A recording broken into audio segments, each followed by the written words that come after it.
The rope was already around Luke Reed's neck when the sound of a horse driven hard reached the gathered crowd in Silver Creek's dusty square. He stood on the bed of a buckboard wagon, hands bound behind him, the noon sun hot on the back of his neck where the hemp bit into his skin. Below him, Marshal Dade Holt held the reins of the mule team, waiting for the signal from the man standing beside the gallows post, a heavy-set figure in a black frock coat named Judge Elias Corwin. Luke had stopped fighting an hour ago. There was no fighting a rope, no fighting a town that had already decided he killed Wendell Pruitt, the surveyor who'd been found shot dead along the toll road 2 nights before. He hadn't done it. He had told them so a dozen times. It hadn't mattered. What mattered in the end was hoofbeats. They came fast from the North Road, a lathered bay mare pushed to her limit, and the rider atop her was a woman with dark hair torn loose from its pins, and a leather satchel clutched against her side like it held the only thing worth saving in the whole territory. She hauled back on the reins so hard the mare nearly sat on her haunches, and she was off the animal's back and running before the dust had settled. "Stop this hanging." Her voice cracked across the square, and something in it made even the marshal's hand go still on the wagon's reins. "I have proof this man did not kill Wendell Pruitt." Judge Corwin's face went the color of old brick. "And who in the blazes are you?" "Maria Winslow." She said it like it was a fact that ought to mean something, and pulled a folded paper from the satchel with hands that shook only a little. "Correspondent for the Rocky Mountain News, out of Denver. I have a sworn deposition from a freight driver who saw Wendell Pruitt alive and arguing with 2 other men on the Cedar Junction Road at the very hour. This man was said to have shot him 15 miles in the other direction." She thrust the paper toward the judge, then toward the marshal, then, when neither man moved to take it, toward the crowd itself, so that a dozen witnesses could see the ink and the signature. Luke Reed was seen by 3 people in the town of Cedar Junction that same afternoon, buying feed and filing a water claim. There is a ledger entry with his name and the date. You are about to hang an innocent man.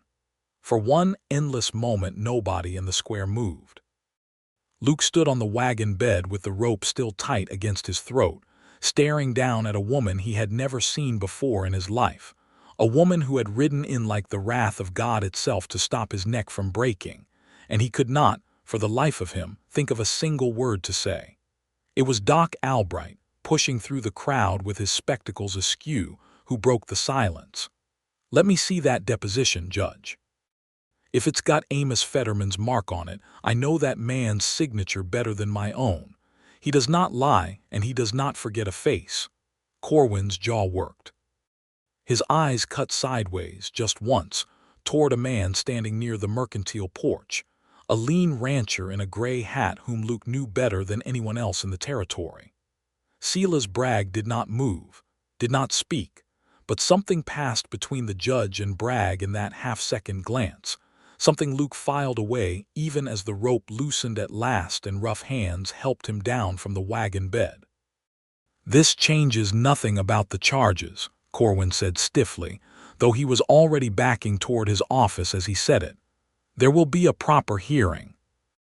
"There will be a proper hearing," Maria Winslow agreed, and she looked the judge dead in the eye without a flicker of fear that Luke could see.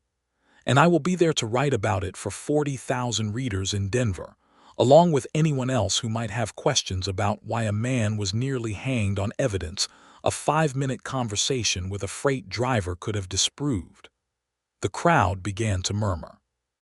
Somewhere behind Luke, someone started to clap, and then more people joined, and the sound of it was strange and wonderful in his ears after the silence of a rope.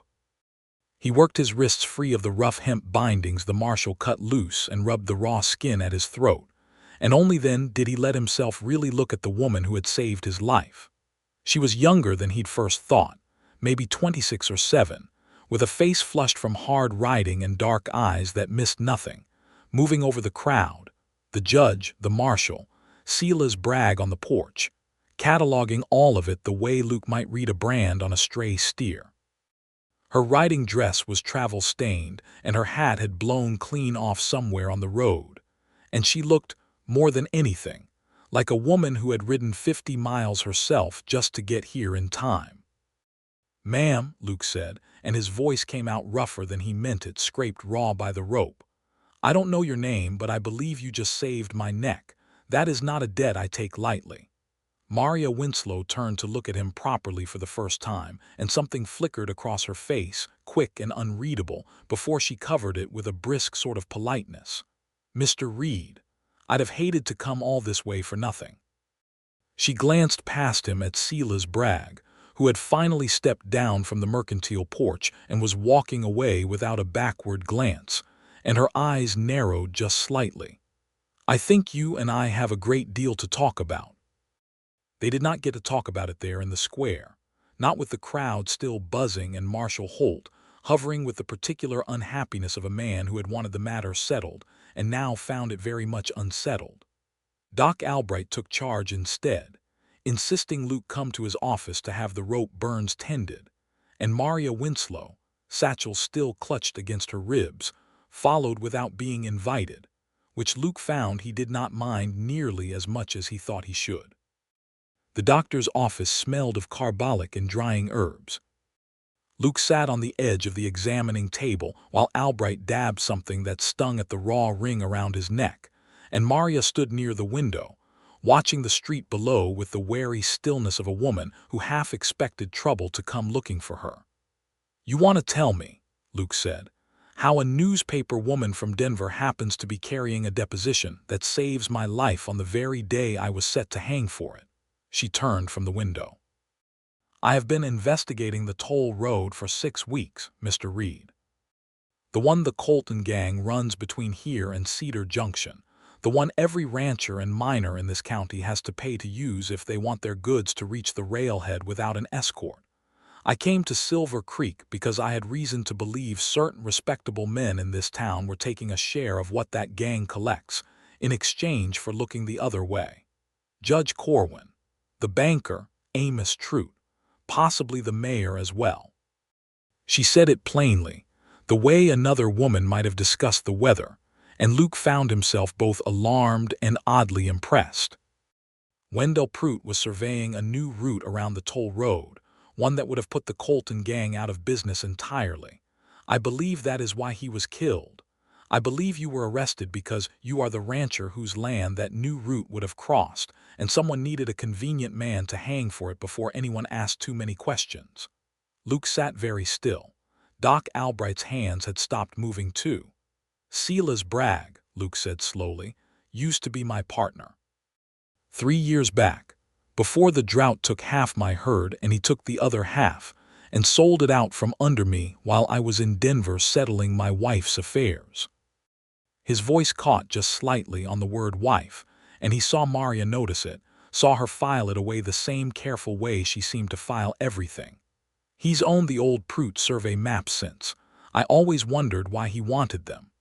"Because the survey shows a road that would cross your land instead of the Colton toll route," Maria said.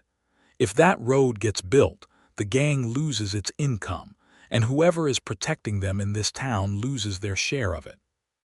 You becoming a hanged murderer was very convenient for a great many people, Mr. Reed." "Call me Luke," he said, before he'd quite decided to say it. "Man who saved my neck ought to use my given name."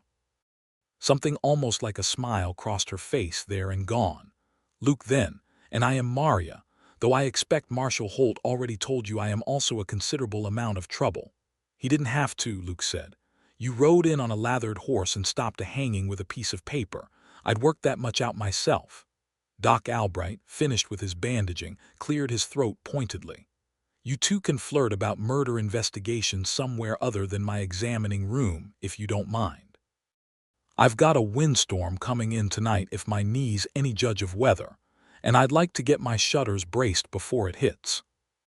Maria's cheeks colored faintly at the word flirt, and Luke found himself, for the first time in longer than he could remember, fighting back an actual grin.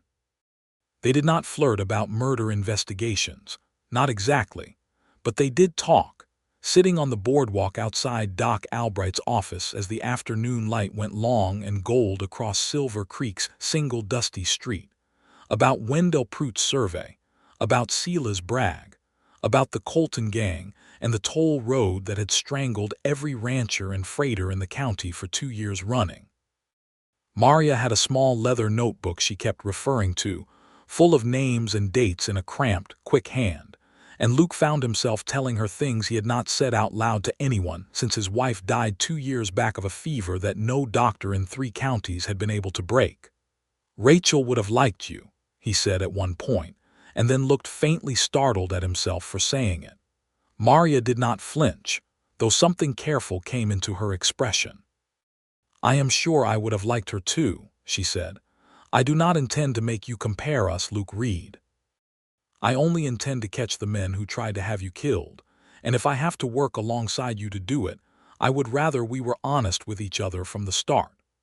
"That's fair," Luke said, and meant it, though something in the plain steadiness of her answer settled into his chest like a stone dropped in still water and stayed there.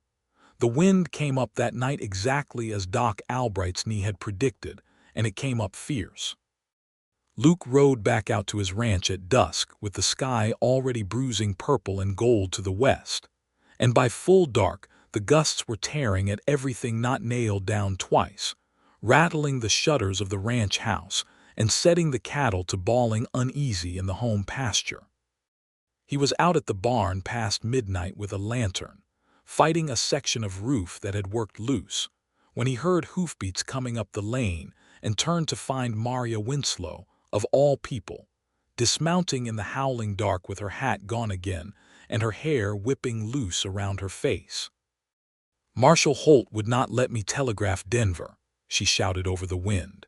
"And then the wind took down the line anyway, so I suppose it does not matter, but I could not sit in that boarding house one more hour with Sela's Bragg's man watching the front door, and I remembered you said your bunkhouse had an empty room."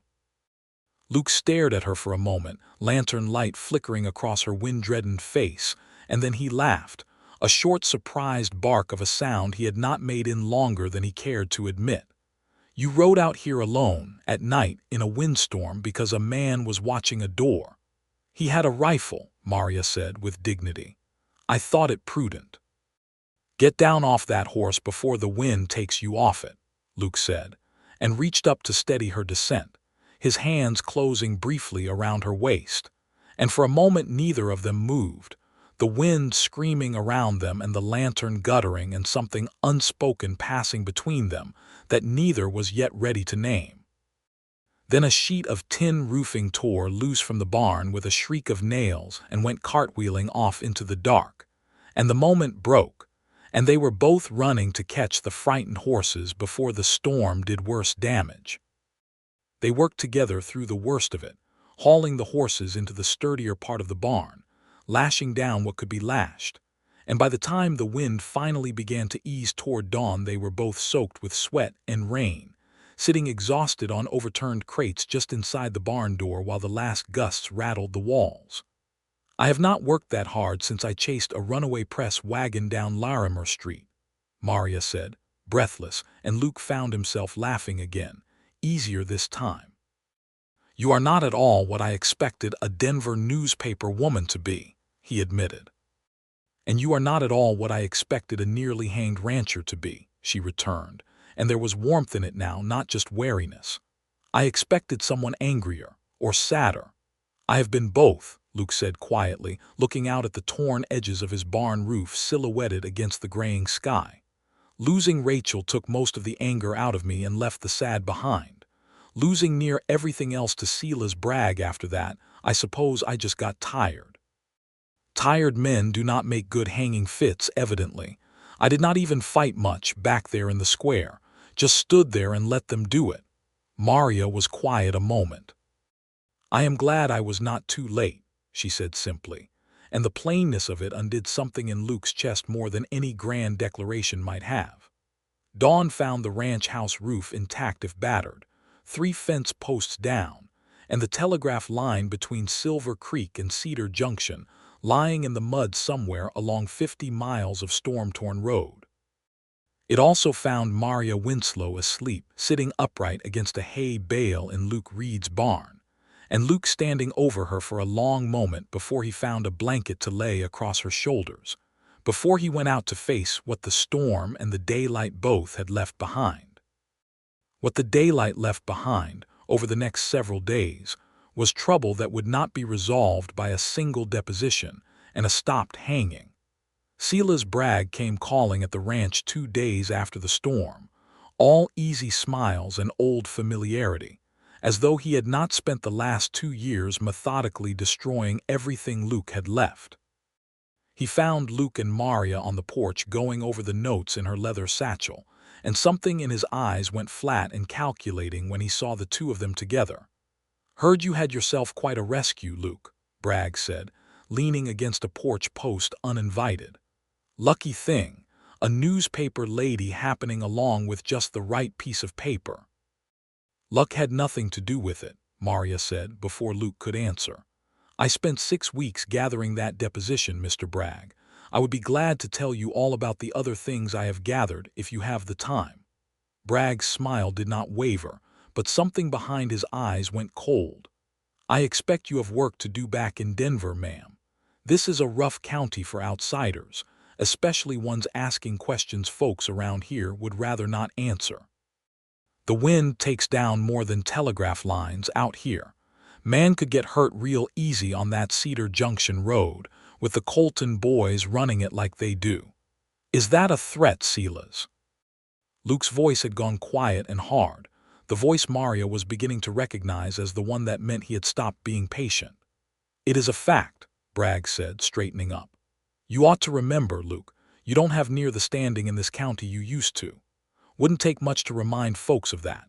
He tipped his hat toward Maria with elaborate courtesy that did not reach his eyes and rode off down the lane, and Luke watched him go with his jaw tight and his hands curled into fists at his sides. "He is afraid," Maria said, watching too.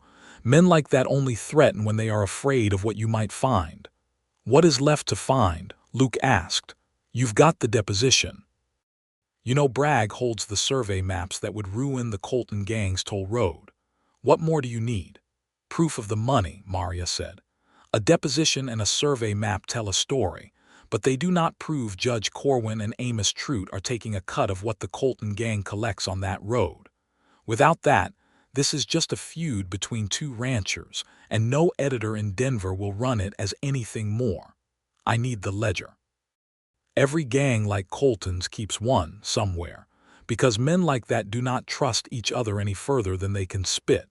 And the men paying them off keep their own books too, out of the same distrust.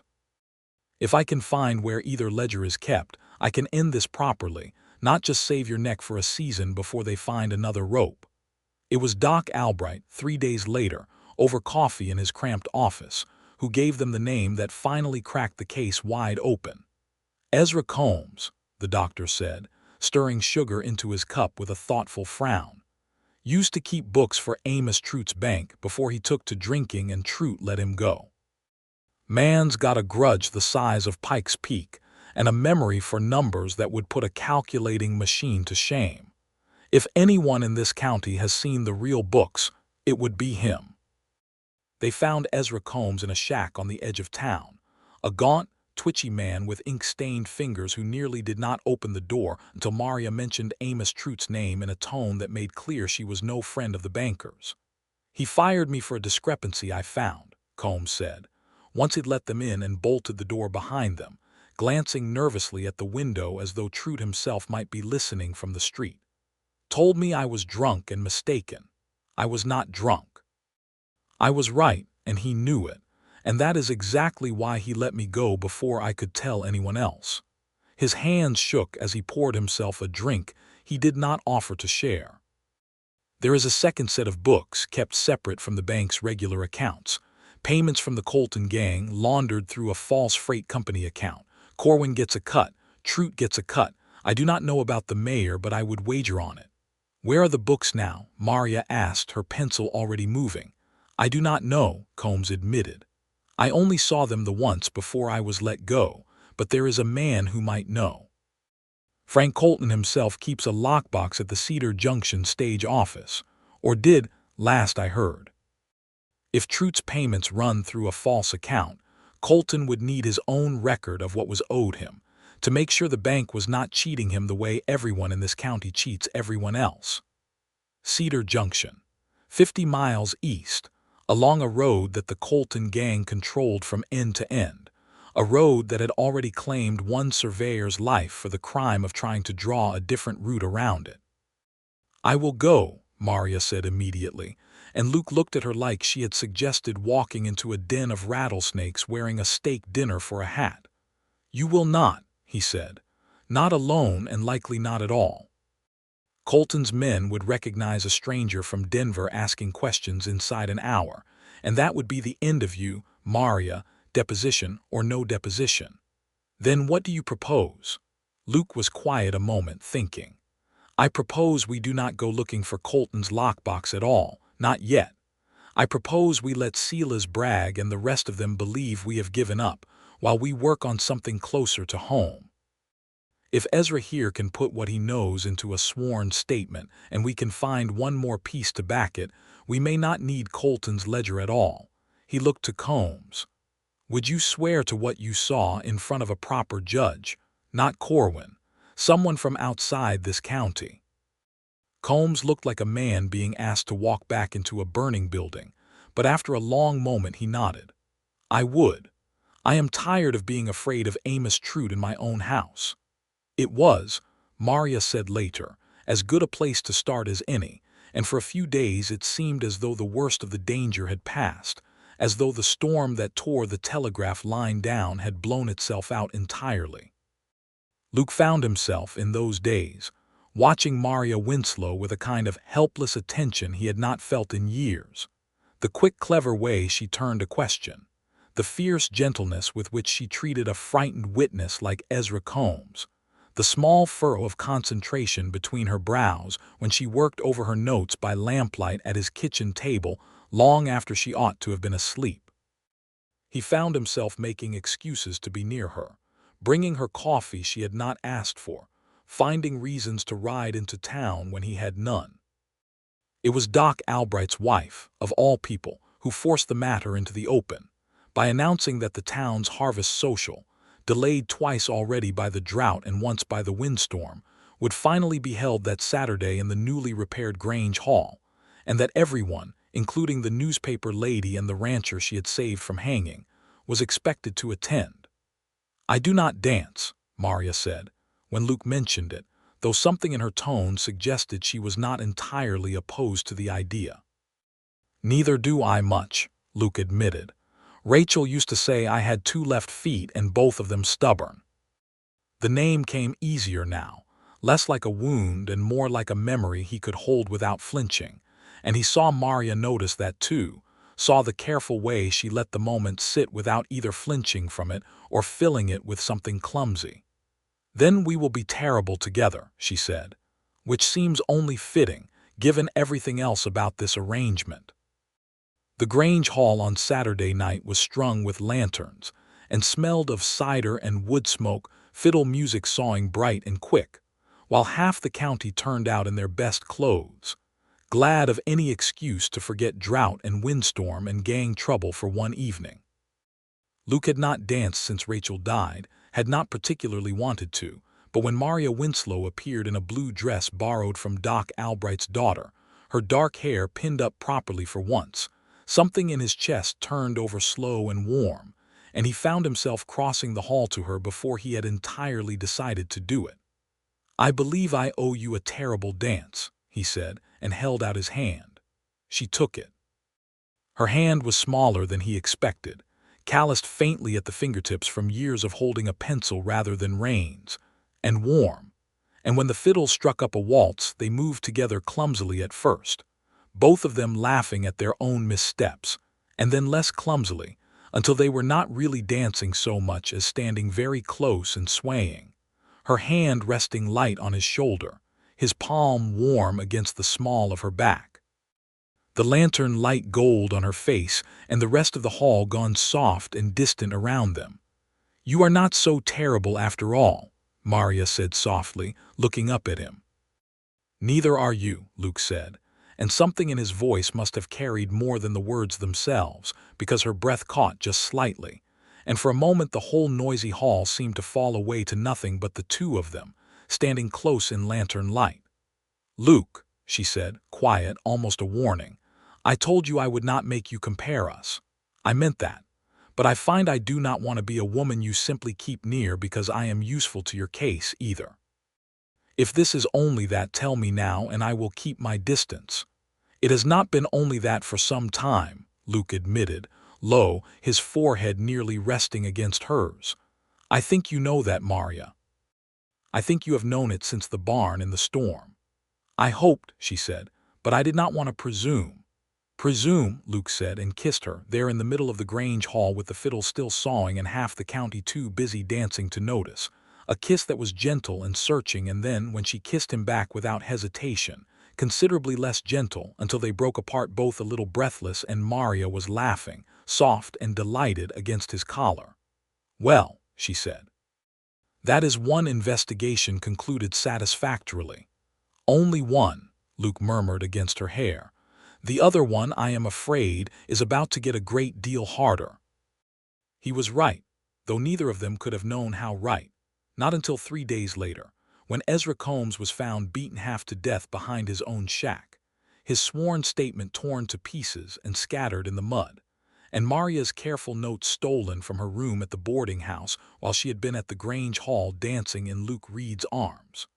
Doc Albright worked over Ezra Combs for the better part of a night while Maria paced the hallway outside, white with fury and something close to guilt. "This is my fault," she said when Luke found her there near dawn. "I should have known Truett would have him watched. I was careless." "You were not careless," Luke said firmly, taking her by the shoulders. "You could not have known they would move so fast or so ugly. This is Bragg's doing and Colton's and Truett's, and none of it is yours to carry." He hesitated, then added quieter, "Doc says Combs will live. He is a tough old bird, tougher than he looks, but he will not testify now, not after this. They have made their point." Maria's jaw tightened. "Then we need Colton's ledger after all. There is no other way to prove the money without it, not now." "Then I will go to Cedar Junction," Luke said, and Maria's head came up sharp. "That is exactly what got Wendell Truett killed." "Truett went to survey a road that would ruin their business," Luke said. "I would go to buy supplies, same as any rancher does twice a year. Nobody looks twice at a man buying feed and nails, even if he happens to ask a few careful questions at the stage office while he is there." He saw the fear in her eyes and softened his voice. "I have made that ride a dozen times, Maria. I know that road better than Colton's own men do, most likely. Let me do this."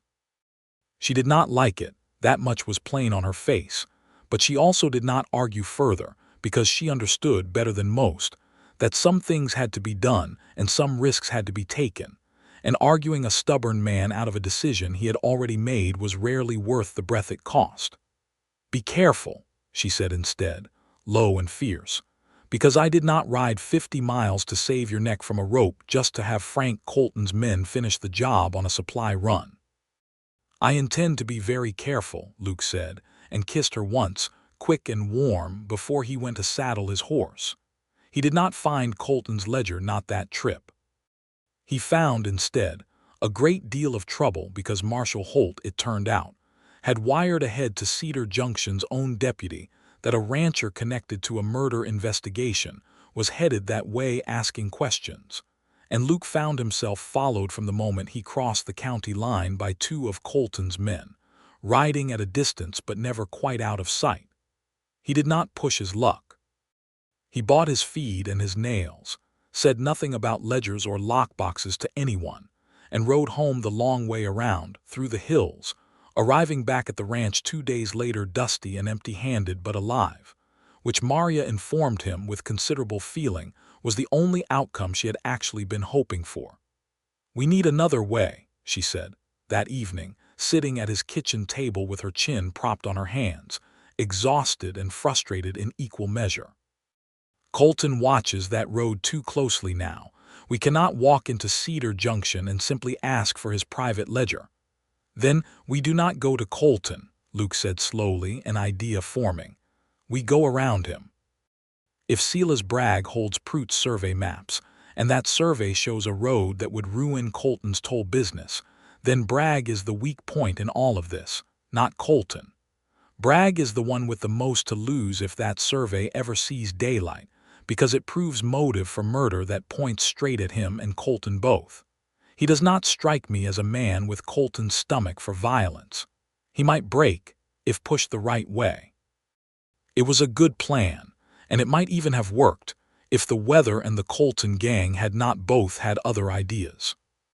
The second windstorm came up faster and meaner than the first, less than a week after Luke's trip to Cedar Junction, and this one did not confine itself to torn roofs and downed telegraph lines.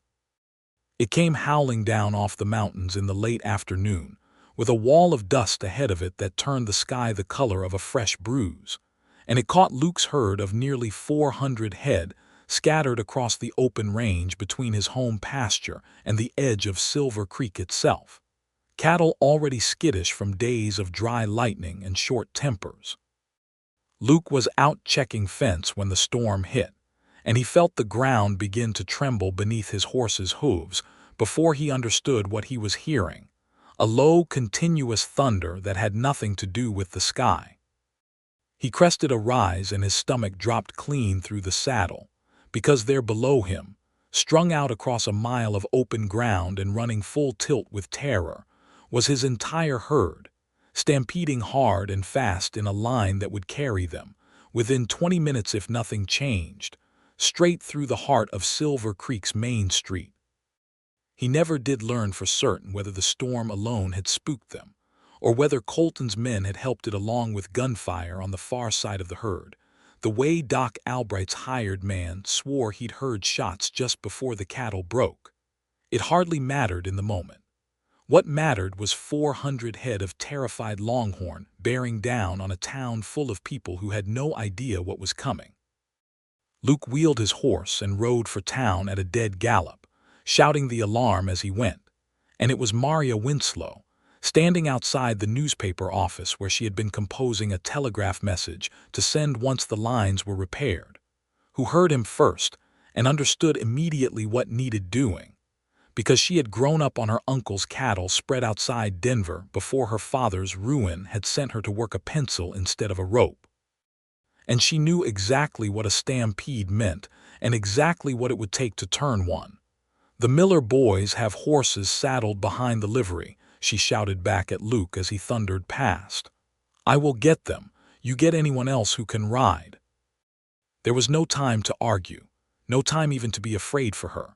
Not really, though the fear was there anyway, cold and sharp beneath the roaring urgency of the moment. Within minutes they had assembled a ragged line of riders, 6 in all, Luke and Maria and Doc Albright's grown son and 3 ranch hands who had come running at the sound of the alarm, and they rode hard for the edge of town where the herd's dust cloud was already visible, boiling up gold and terrible against the storm-dark sky. "We cannot stop them," Luke shouted over the rising thunder of hooves. "Only turn them. Maria, you and I take the point on the left. We push them east along the creek bed before they hit the buildings. The rest of you fall in behind and keep them from breaking back toward the schoolhouse." There was no time to ask if she could do it, no time for her to answer, only the two of them spurring their horses into a dead run alongside the flank of the stampeding herd, so close that Luke could feel the heat coming off the cattle's bodies, could see the wild, rolling whites of their eyes as they ran.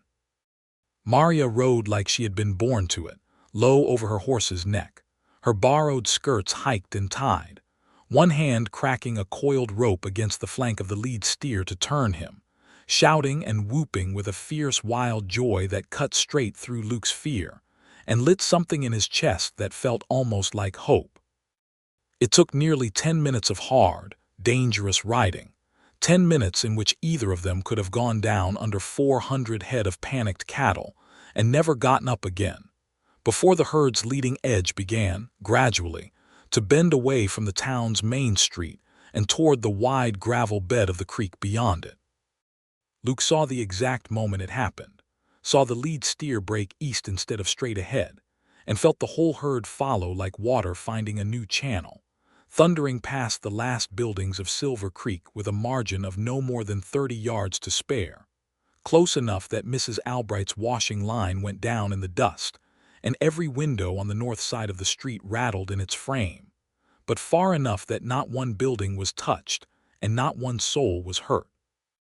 They ran the herd another full mile down the creek bed before the animals finally began to slow and mill and settle, exhausted, and Luke and Maria pulled their own blown horses up at last, both of them coated head to foot in dust and sweat, both of them laughing with the particular delirious relief of people who have just survived something that should, by rights, have killed them. "You," Luke said, reaching over to pull her horse close by the bridle so he could look at her properly, "are the most remarkable woman I have ever met in my life." "I told you I grew up on a cattle spread," Maria said, breathless and grinning, dust streaked across her face. "My uncle always said I had no business being a lady, on account of I could turn a herd better than most of his hired men." "Your uncle," Luke said, "was a wise man." And then, because he could not help himself, because the fear and the relief and the joy of her were all tangled together too tightly to separate, he leaned across the space between their horses and kissed her, hard and sure this time, with none of the hesitation of the Grange Hall dance, and she kissed him back with a fierceness that told him plainly enough she felt exactly the same tangled joy that he did. It was Doc Albright's son who found them there, some minutes later, and had the good grace to clear his throat loudly before announcing that they had a captured prisoner back at the edge of town. The prisoner was one of Colton's men, thrown from his horse during the chaos and unable to run fast enough on a badly sprained ankle to escape before the ranch hands caught up with him. And he was, it turned out, a good deal less loyal to Frank Colton than Colton might have wished, once Marshal Holt's own deputy. A decent young man named Willits who had no love for the marshal's arrangement with the gang, made clear that talking freely might go considerably better for him than staying silent. What the man told them over the course of that evening cracked the case open at last. Yes, he said, Colton's men had fired the shots that spooked the herd, on orders from Silas Bragg, who wanted trouble enough in town to draw attention away from questions being asked about Ezra Combs.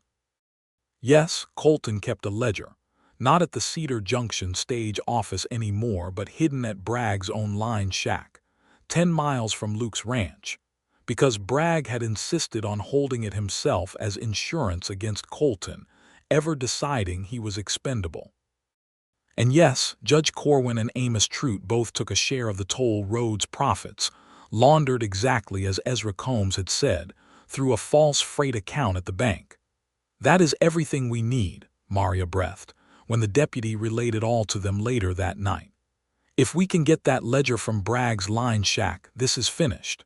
Trout, Corwin, Bragg, Colton, all of it finished." They rode for the line shack at first light, Luke and Maria and Deputy Willits, who had decided, somewhat to Marshal Holt's fury, that he would rather serve real justice than a corrupt judge's version of it. They found the shack empty, Bragg having apparently fled sometime in the night once word reached him that his hired gunman had been captured talking freely. But they found the ledger too, exactly where the wounded man had said it would be, hidden beneath a loose floorboard, a slim leather book packed with 2 years of careful, damning entries.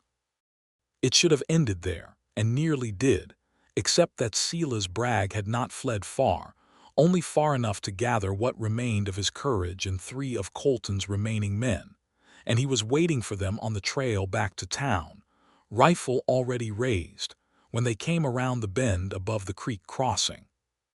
"That ledger is mine," Bragg said, his voice thin and desperate in a way that frightened Luke more than any confidence would have, because desperate men did unpredictable things.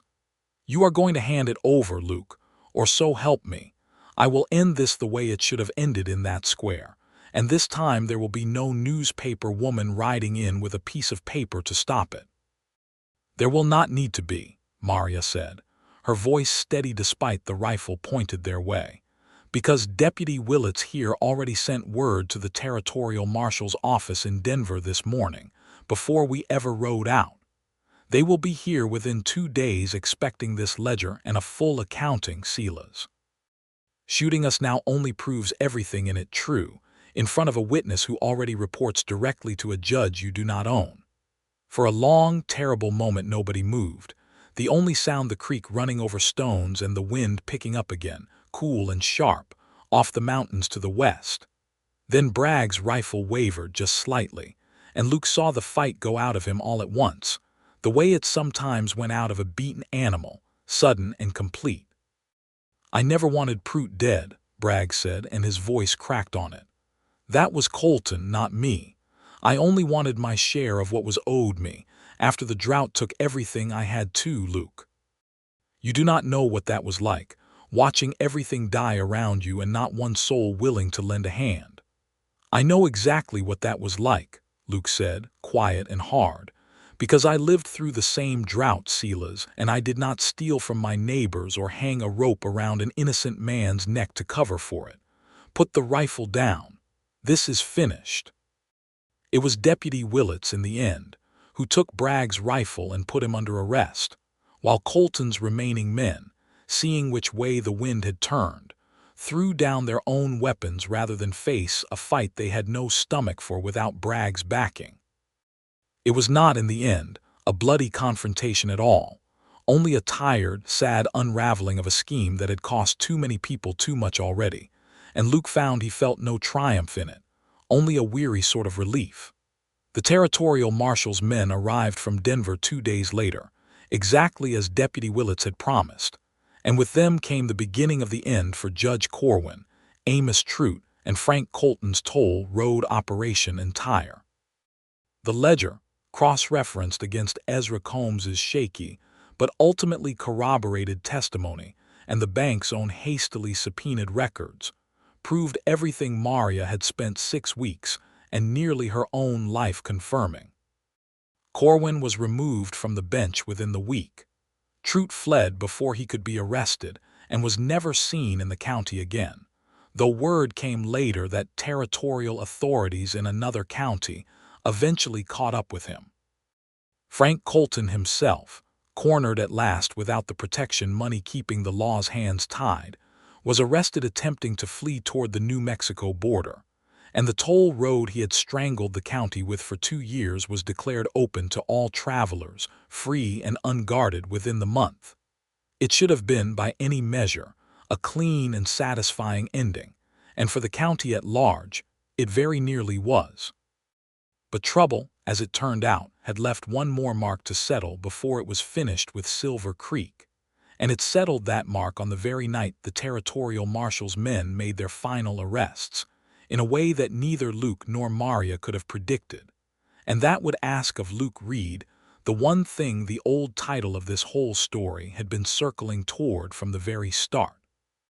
The windstorms that had plagued the county all season had done more damage than torn roofs and downed telegraph lines, it turned out.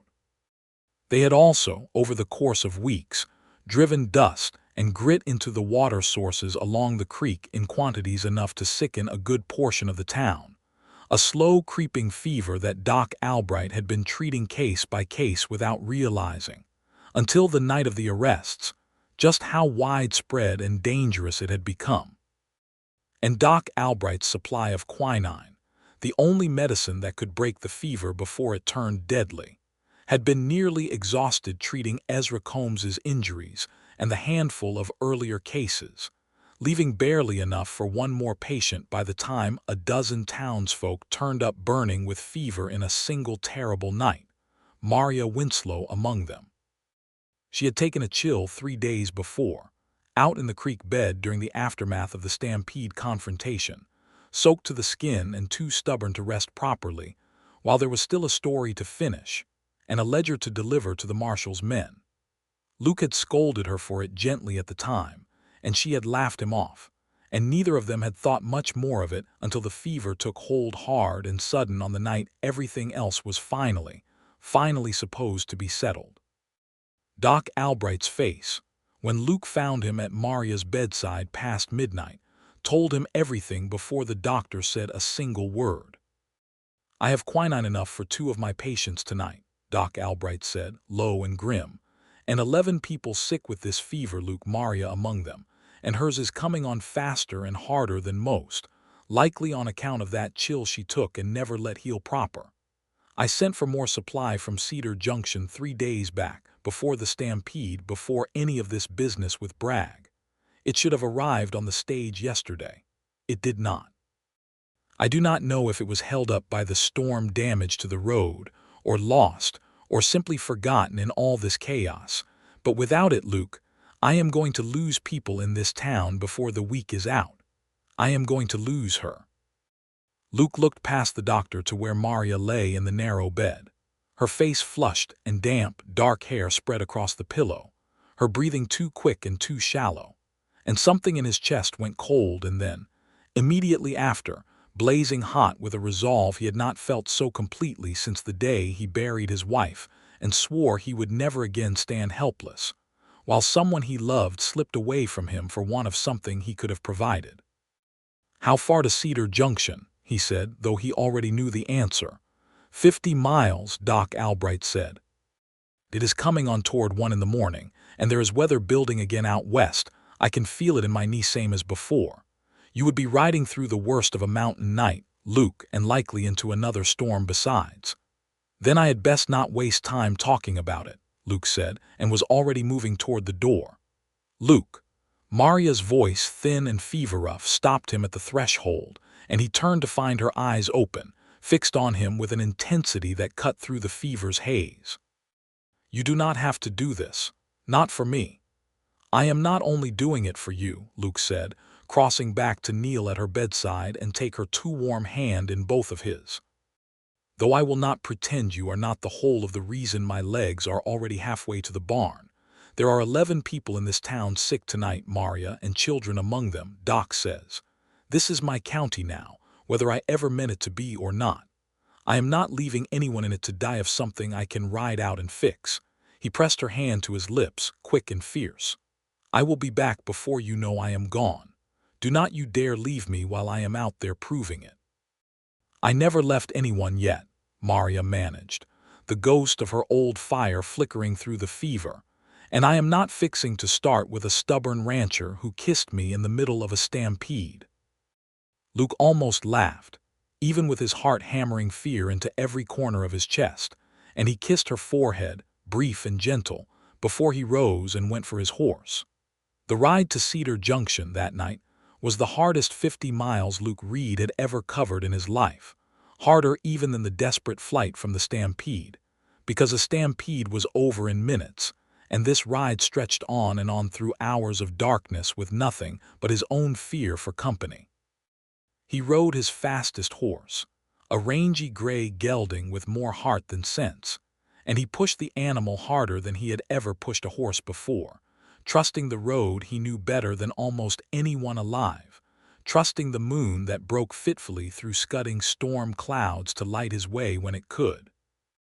The wind picked up again just as Doc Albright had predicted, not so fierce as the earlier storms but fierce enough to fight, gusting hard against his back, and then his face as the road wound and switched through the foothills, throwing grit into his eyes and setting the gray gelding to shying at shadows. He thought of Rachel, somewhere in those long dark hours, thought of the fever that had taken her before he had understood how serious it was, before there had been anything left for medicine to fix.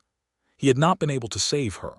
He had ridden for a doctor that terrible week 2 years back, ridden hard and fast just like this, and it had not been enough, and the guilt of that had lived in him ever since, a quiet, constant ache beneath everything else. He would not let it happen again. He could not. He thought, too, of Maria, of the fierce, bright joy of her riding alongside the stampede, of her hand warm in his in the Grange Hall lantern light, of the plain, unflinching honesty with which she had told him she did not want to be a woman he only kept near out of guilt or grief. He thought of a future he had not let himself imagine in 2 long years, a future with someone beside him instead of a memory, and he found, somewhere around the 3rd hour of that brutal ride, that the thought of losing her was a fear sharper and more urgent than any grief he had ever carried, sharper even than the fear of losing Rachel had been, because this time he was not helpless. This time there was a road beneath him and a town with quinine at the end of it, and all that stood between Maria Winslow and her life was how fast his horse could run, and how much of his own strength he was willing to spend to get there. He reached Cedar Junction a little after 4 in the morning, the gray gelding lathered and stumbling with exhaustion, and pounded on the door of the pharmacy until the sleepy proprietor, roused, half-dressed and irritable, understood the urgency well enough to fill his order without argument.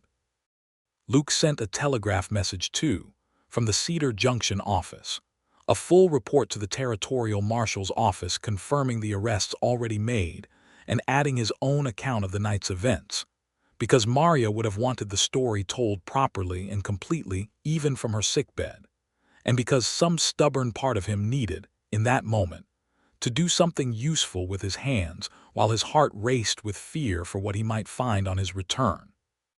Then he changed horses, paying handsomely for the fastest animal the Cedar Junction livery had to offer, and turned back west into the last hours of darkness before dawn, the precious packet of quinine wrapped tight against his chest beneath his coat, and rode the 50 miles home faster than he had ever ridden anything in his life. Dawn was breaking pink and gold over the mountains when he finally came thundering back into Silver Creek, the borrowed horse blown nearly as badly as the gray gelding had been, and he did not slow for anything, not the startled greetings of early risers, not the ache in every muscle of his own body, until he had flung himself off the horse outside Doc Albright's office and burst through the door with the quinine held out before him like an offering. Doc Albright took it from his shaking hands with a relief so profound it was almost comical on his tired face. "You made good time, son. Better than good. Go on, get in there. She has been asking after you every hour on the hour since you left." Maria was paler than Luke had ever seen her, and the fever had not broken, but her eyes opened when he came to her bedside, and something in them eased at the sight of him, dust-covered and exhausted and alive, kneeling beside her bed with a hand that trembled finally, now that the ride was over and there was nothing left to do but wait. "You came back," she whispered. "I told you I would," Luke said, his voice cracking with everything he had been holding back through 50 miles of darkness and fear. "I am not going anywhere, Maria. Not now. Not ever again if you will have me." Doc Albright administered the quinine within the hour, and by that evening the fever had begun, at last, to break. And by the next morning Maria Winslow was weak but clear-eyed and stubbornly insisting on sitting up in bed to finish the article she had been composing in her head. She informed Luke crossly, for 3 straight days of fever dreams.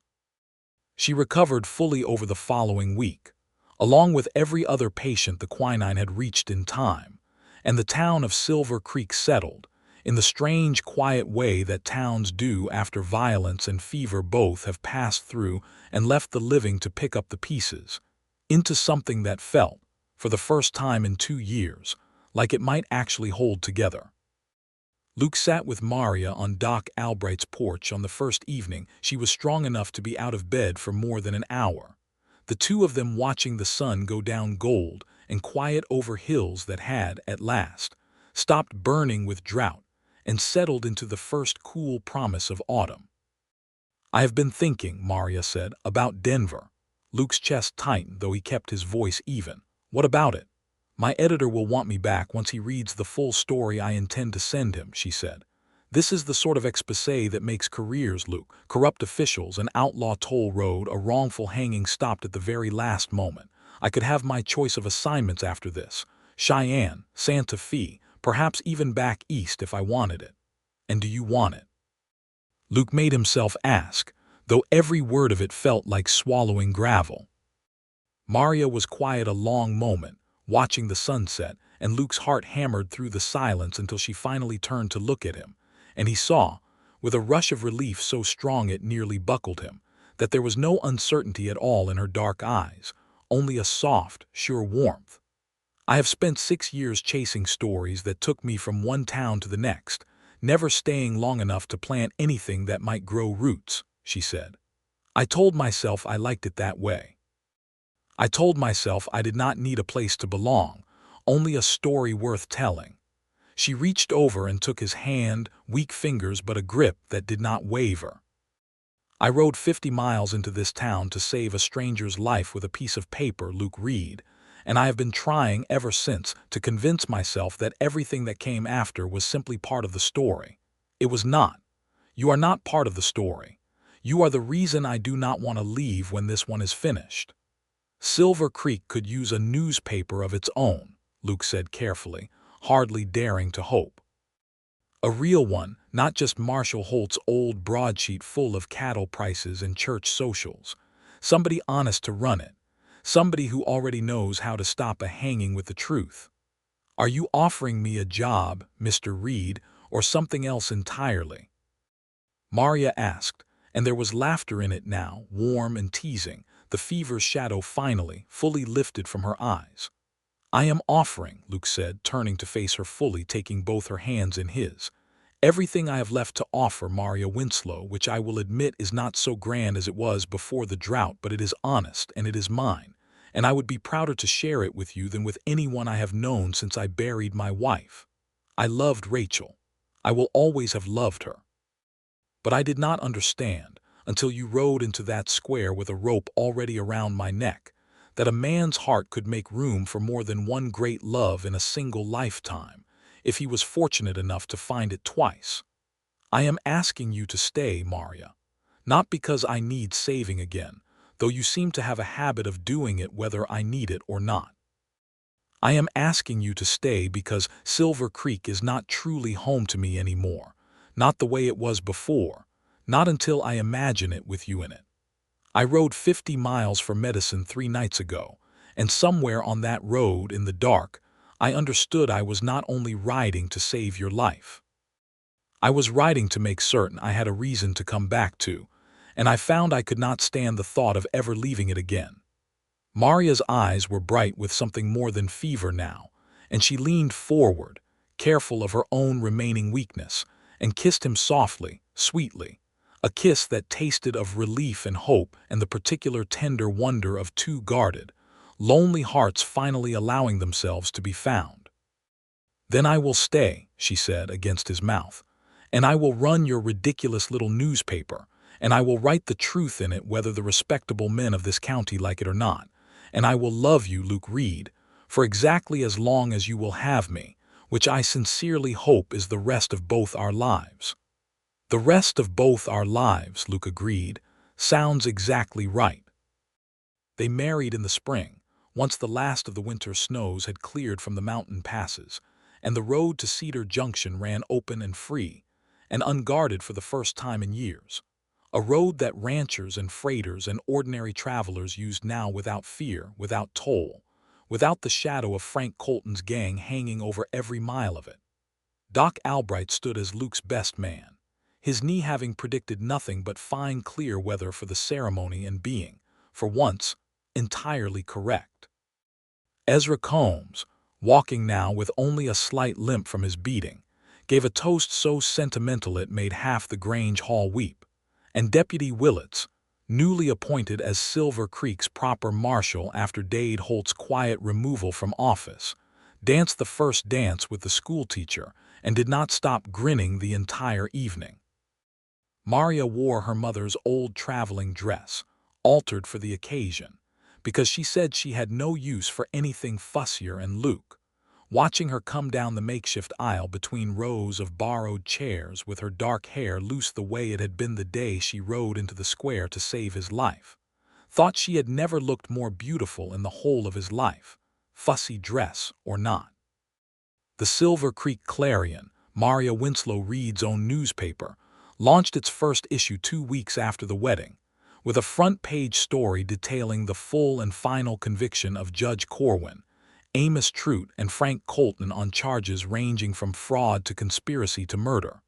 A story that ran, eventually, in papers as far away as Denver and Cheyenne, and that established once and for all. the reputation of a fearless young editor, unafraid to name respectable men for the crimes they had hidden behind good coats and good manners. Luke rebuilt his herd slowly, over that first year of their marriage, buying back what stock he could afford and breeding careful and patient the way his father had taught him long before the drought had ever come to test his faith in the land. He did not ride 50 miles again for a long while, not with any urgency, though he made the trip now and then for supplies, for newsprint for Maria's press, for nothing more dangerous than feed and nails, and once, a length of blue silk ribbon that Maria wore in her hair for a month afterward and pretended, unconvincingly, not to love. On the evening of their first anniversary, they sat together on the porch of the ranch house, much as they had that first evening after her fever broke, watching a sky gone gold and quiet with none of the storm's old menace in it, only the soft, settled peace of a season turning kindly at last. "Do you ever miss it?" Luke asked. "The city, the bigger stories." Maria considered the question with the same careful thoroughness she brought to everything, then shook her head, leaning into his shoulder as the first stars came out over the mountains that had once nearly cost them both everything, and had given them, in the end, more than either had thought left to hope for. "I found the only story that ever mattered," she said. "I do not need to go looking for another one. I already have my reason to stay." Luke pressed a kiss to her hair and said nothing more, because there was nothing more that needed saying, only the quiet certainty of two hearts that had ridden through danger and doubt and finally, fully, come home to each other, with no road left between them but the one that led, always and only, back to this porch, this town, and this love that neither of them intended ever again to leave.